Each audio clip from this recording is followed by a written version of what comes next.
Hi aspirants, welcome back to our channel banking tutor Telugu. Hope you are all doing good and మంచిగా మీరు prepare అవుతున్నారు examinations కానీ అనుకుంటున్నాను.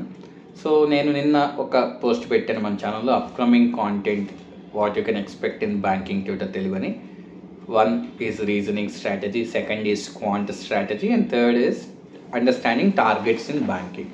So ఈ three ఆప్షన్స్లో ఎక్కువ మంది ఆస్పిరెంట్స్ టార్గెట్స్ ఇన్ బ్యాంకింగ్ గురించి తెలుసుకోవాలని ఓట్ చేశారు ఆ పోల్లో. సో అకార్డింగ్లీ నేను ఆ రిలేటెడ్ కాంటెంట్ ఈరోజు చేయబోతున్నాను. So before jumping in to the video నేను కొన్ని ఇంపార్టెంట్ పాయింట్స్ మీకు చెప్పాలనుకుంటున్నాను. So this is all about creating awareness about banking industry. So మీరు బ్యాంకింగ్ ప్రిపేర్ అవుతున్నారు కాబట్టి ఆ ఇండస్ట్రీ ఎలా వర్క్ అవుతుంది, వర్క్ లైఫ్ ఏంటి అనే ఒక ఐడియా కోసం చేస్తున్నాను. It's purely an educational content. దీని బేసిస్ మీద మీరు ఎటువంటి డెసిషన్ తీసుకుంటారనేది it's purely up to you. నేను I'm nowhere giving you to do this or to do that. I'm just giving you the information purely education purpose మీదే దీన్ని తీసుకోండి. Okay aspirants, so let's get into the video.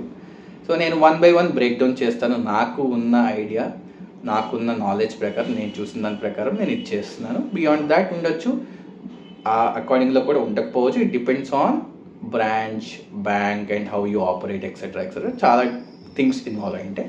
But overall నేను చెప్పాలనుకుంటున్నాను. So starting off is CASA. ఇక్కడ నేను చెప్పే ప్రతి point కూడా మనం ఎగ్జామినేషన్కి చదువుతాం. ఇంటర్వ్యూ పాయింట్ ఆఫ్ వ్యూలో ఇవన్నీ కూడా మనం చదివేవే, ఇవన్నీ కూడా మన ఇంటర్వ్యూ టైంలో చదువుతాం. బ్యాంకింగ్లో ఇది జరుగుతుంది అని చెప్పి దాని మీద బిజినెస్ రన్ అవుతుంది కాబట్టి అవే మీ టార్గెట్స్ పొటెన్షియల్గా అవుతాయి. So first thing is CASA. CASA అంటే current account and savings account. So దీని రిలేటెడ్ మనకి టార్గెట్స్ ఉంటాయి. So account openings, so which will create a business opportunity for the bank. So account ఉంటేనే మనకి బిజినెస్ వస్తుంది. So first account creation అనేది main basic step కాబట్టి CASA and అది current and savings account రిలేటెడ్గా మనకి టార్గెట్స్ ఉంటాయి. So along with that, so there is definitely కొన్ని బ్యాంక్స్ మినిమం బ్యాలెన్స్ మెయింటైన్ చేయవు, అవసరం లేకపోయినా అకౌంట్ క్రియేట్ చేస్తే. కొన్ని బ్యాంక్స్లో there is a cap, so ఇంత మినిమం బ్యాలెన్స్ అకౌంట్ క్రియేషన్ ఉంటుంది. So that is also included in your target. So this is your minimum balance target. Next thing is debit card and credit card issuance. So మనకి బ్యాంక్స్లో జనరల్గా observe చేస్తే మనం కూడా మన day to life చూస్తాం. అప్పుడప్పుడు క్వార్టర్లీ మనకి ఏటీఎం ఛార్జెస్ అని చెప్పి కొన్ని డెబిట్ చేస్తుంటారు. సో ఖచ్చితంగా ఏటీఎం మెయింటెనెన్స్ అనేది అంత చిన్న విషయం కాదు. ఆ ఎక్విప్మెంట్ని కానీ ఆ మొత్తం థింగ్స్ని మెయింటైన్ చేయాలంటే డెఫినెట్లీ కాస్ట్తో కూడుకున్న పని, మెయింటెనెన్స్ కాస్ట్ డెఫినెట్గా ఉంటుంది. సో అది మన నుంచి జనరల్లీ బ్యాంక్స్ అక్వైర్ చేస్తాయి. So debit card, credit card issuance జరిగినప్పుడు మనకేమవుతుంది, ఆ కైండ్ ఆఫ్ సర్వీస్ ఫీజ్ అనేది మనం కస్టమర్స్ దగ్గర తీసుకుంటాం, which is accounts to the business as well.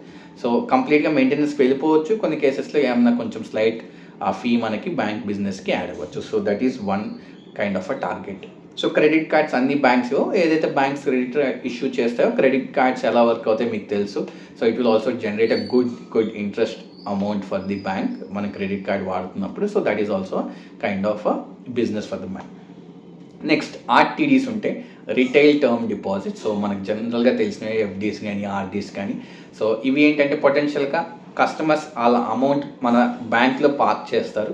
ఆ యూటిలైజ్ అమౌంట్ ఏదైతే ఉందో మనకి ఆ అమౌంట్ మనం యూటిలైజ్ చేసుకొని లోన్స్ ఇవ్వడం అనేది జరుగుతుంటుంది. కాబట్టి it is ultimately creating some capital for the bank to do business. So RTDs పరంగా మీకు టార్గెట్స్ ఉంటాయి. So retail term deposit which includes FDs, RDs, ఇవన్నీ ఏదైతే ఇంకా డిఫరెంట్ స్కీమ్స్ బ్యాంక్స్ పెట్టి కొన్ని డిఫరెంట్ స్పెషల్ స్కీమ్స్ ఉంటాయి, అవి కూడా మీ టార్గెట్స్లో ఇంక్లూడ్ అవుతాయి. Next advances portfolio. So generally ప్రతి బ్యాంక్ లోన్ ఇస్తుంది. డిఫరెంట్ లోన్స్ ఉంటాయి మనకి. లైక్ ఎడ్యుకేషన్ లోన్ ఉంటుంది, హౌసింగ్ మార్టగేజ్ లోన్ ఉంటుంది, కార్ లోన్ ఉంటుంది, బైక్ లోన్ ఉంటుంది, ట్రాక్టర్ లోన్ ఉంటుంది, క్రాప్ లోన్స్ ఉంటాయి. ఆన్ టాప్ ఆఫ్ దట్ ఇంకా స్పెషల్గా గవర్నమెంట్ స్కీమ్స్ తీసుకొస్తాయి. లైక్ ఈ మధ్య లైక్ ద్రోన్ దీది అని చెప్పి పిఎం, అలా డిఫరెంట్ ఇనిషియేటివ్స్ వస్తాయి అనమాట మనకి పిఎం ఆఫీస్ నుంచి. సో వాటి రిలేటెడ్గా మనం లోన్స్ ఇవ్వడం, ఎంఎస్ఎంఈస్కి లోన్స్ ఇవ్వడం, పాలధార లోన్స్ అంటారు, ఎనిమల్ హస్బెండరీ లోన్స్ అంటారు. సో ఇలా డిఫరెంట్ లోన్స్ ఏవైతే ఉన్నాయో అవన్నీ అడ్వాన్సెస్ పోర్ట్ఫోలియో కింద వస్తుంది అండ్ దానికి టార్గెట్ ఫిక్స్ అవుతుంది. లైక్ జస్ట్ అన్ ఎగ్జాంపుల్ చెప్పాలి అంటే, say you will be having 3 crores of target to be achieved in advances for this quarter అన్నట్టు మీకు టార్గెట్ అలొకేట్ అవుతుంది. సో దాన్ని మీరు స్ట్రాటజైజ్ చేసుకొని you need to split into different things. మీరు business opportunity assess చేసుకొని, ఆ ఏరియాలో అసెస్ చేసుకొని, ఇక్కడ ఏంటి బాగుంది, దేనికి ఎక్కువ డిమాండ్ ఉంది, దానికి మీరు బిజినెస్ ఆపర్చునిటీ క్రియేట్ చేసుకొని, మార్కెటింగ్ ప్లాన్స్ వేసుకొని you can do that portfolio achievement. So that is about advances. Next ఇప్పుడు అడ్వాన్సెస్ మనం ఇచ్చాము. Majority of the banking industry face చేసే ప్రాబ్లం ఏంటంటే డిఫాల్టర్. మనం లోన్ ఇచ్చాక ఆ లోన్ పేమెంట్ చేయలేని కొంతమంది వల్ల బ్యాంక్ బిజినెస్ అనేది డౌన్ అవుతుంది. సో అవి మనకేమవుతుందంటే,